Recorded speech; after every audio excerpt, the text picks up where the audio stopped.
What if I told you that at the height of their success in the not so distant future, Tesla will stop selling cars entirely? They'll still be building them at an amazing speed, but they'll keep every single car for themselves. Sounds crazy, right? Let's talk about it. Hey Elonites, welcome to the Tesla space where we share the latest news, rumors, and insights into all things Tesla, SpaceX, and Elon Musk. All right, I don't want to make this a big cliffhanger situation because I know we've all got very short attention spans, so let's start with the answer and then work backwards from there. The popular theory that has risen over the past year has been that Tesla will stop selling cars as a product sometime in the next 10 to 20 years. Some people think it's coming really fast, others like myself think it's a long game, but still an inevitable end. So if Tesla isn't selling their cars anymore, then what is the business model? Well, it's simple, and we've talked about it before, Robo Taxis. Tesla will shift from a retail business to a service provider because not only will that make them more money, but it is also the best possible way to accomplish their goal of accelerating the world's transition to sustainable energy. When Tesla reach the pinnacle of their success as an automaker, when they nail self-driving and get autonomous vehicles passed into law, when they launch the Tesla network of ride-hailing robo-taxis, when they are building millions of cars and terawatt-hours worth of batteries every year all across the globe, that's the point when Tesla vehicles become so valuable that it would be stupid to try and sell them. And instead, Tesla will send the vehicles straight from the production line into service as autonomous taxi cabs. And I know that sounds like some weird ass tech bro prophecy. I apologize, but if you think the prophecy could be fulfilled as well, smash the like button below. Now, obviously there are some major changes that need to happen before this idea gets anywhere close to being real life. It sounds crazy, right? That people would ever abandon car ownership and rely entirely on ride-hailing as the primary means of getting around. There are a few big hurdles that we need to clear before anything can really happen. So let's take a look at those. Thing number one, full self-driving needs to start beating human drivers. We're seeing right now that the Tesla FSD beta version 8 is very good. It can pull off some really impressive maneuvers in weird traffic situations, but other times it still needs help from the human driver to avoid catastrophe. And that's fine for right now. I'd say that's all going according to plan even. These cars are still learning and they're improving fast. Over the course of this year, we will probably see software get a couple more significant updates and then see a wide release of the auto steer on city streets feature to all full self-driving purchasers. And I believe that at the point that the new and improved full self-driving gets a wide release, it will be at least as good of a driver as most humans. And that's the question that everyone likes to ask. Could an autonomous car be as good as a person? Well, that depends on the person, obviously. Some people drive like shit, some people drive like reckless lunatics, some people drive drunk or stoned or overtired or distracted by their telephone, and there is no doubt in my mind that an autonomous car would be better than any of those folks. I don't know about you, but I'd rather cross a street full of self-driving cars than I would a street full of cars driven by drunk lunatics. So FSD doesn't have to be better than every human driver. It just needs to be better than most human drivers. And most humans suck. I know, not you. Obviously, you're well above the average in your driving abilities. I see you writing the comment, just stop. Me too, buddy. We're the good ones, okay? We're not the problem. It's everyone else that is the menace to society behind the wheel. By the way, quick interruption, if you're enjoying the video today, please remember to give it a thumbs up and leave us a comment. Subscribe if you're not already. That all really helps us to reach new people with our content. So within a year from now, Tesla could have a very compelling autonomous car program rolled out in the US at least.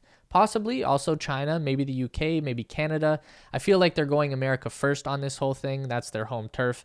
And once people start to see that self-driving cars behave better than some people-driven cars, then laws will start to flip in a couple of states. And all of a sudden, it will be okay for a car to drive on the road without any humans inside. Once that happens, the Tesla network ride-hailing app gets switched on, and Tesla owners can start sending their cars out in the world to earn a living on their own. And that is going to be crazy. It's going to take some time between the point that robotaxis launch and the point where robotaxis take over all vehicle travel. And in that time, we need thing number 2 to happen, which is Tesla selling a shit ton of cars in order for the network to get off the ground in the early phase. It needs to be a compelling alternative to Uber and Lyft. And for that to happen, there needs to be an abundance of cars available to ride in. If someone tried to call a robotaxi and they have to wait like half an hour, then they'll probably just bail and get an Uber instead. And obviously not everyone who owns a Tesla will be keen to rent it out as a robot cab. So there needs to be a lot of Teslas on the road.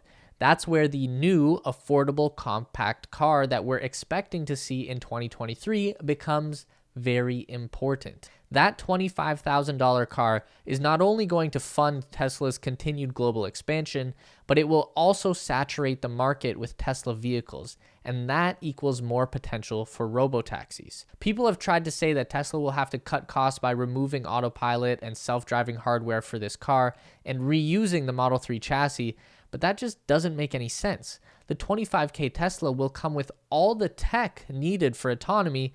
Instead, they'll keep production costs low by using a fully casted one-piece frame, 4680 battery cells with lithium iron chemistry, and this will be the fastest and easiest car to produce that the world has ever seen. People are going to be amazed by what a great value it is, and they'll sell millions. So volume taken care of. Thing number 3 is a little more tricky.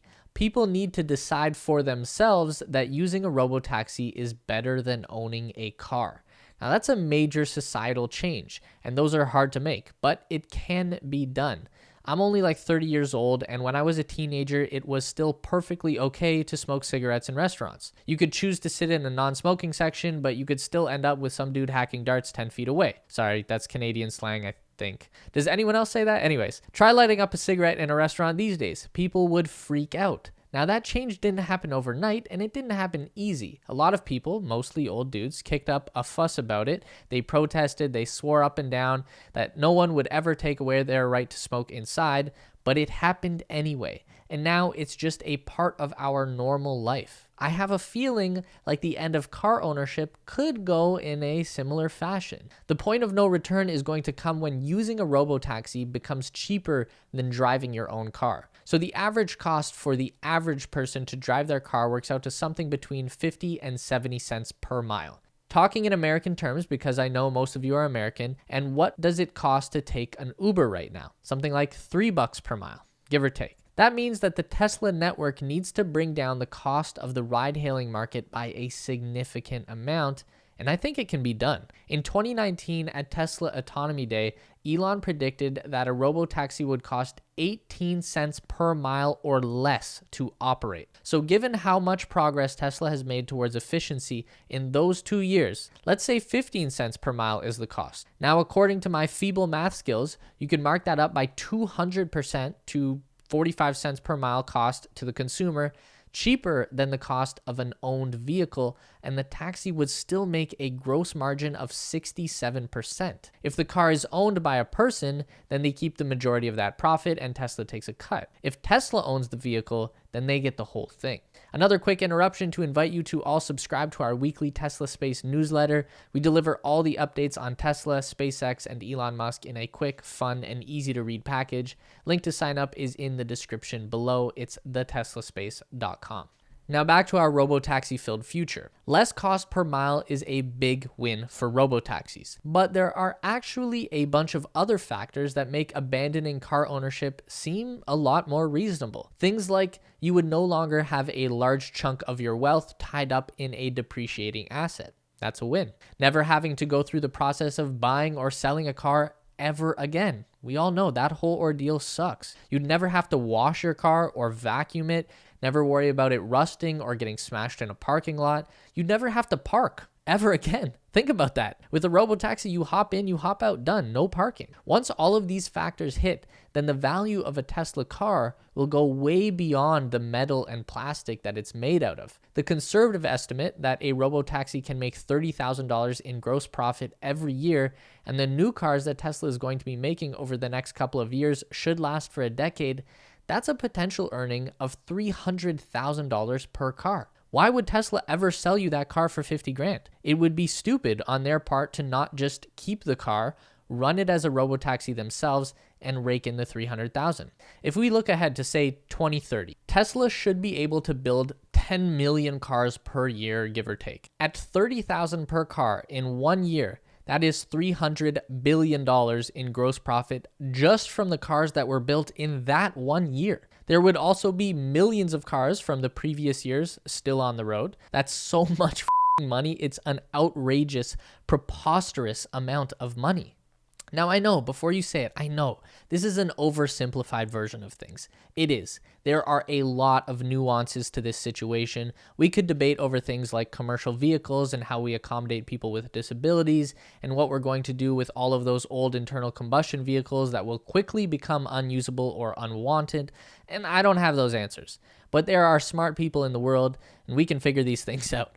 Right now, this is just a fun idea to think about. Imagine a future where no one owns a car. Every car drives itself, and you can just summon one whenever you need for a cost that is less than whatever you pay for the car that you have right now.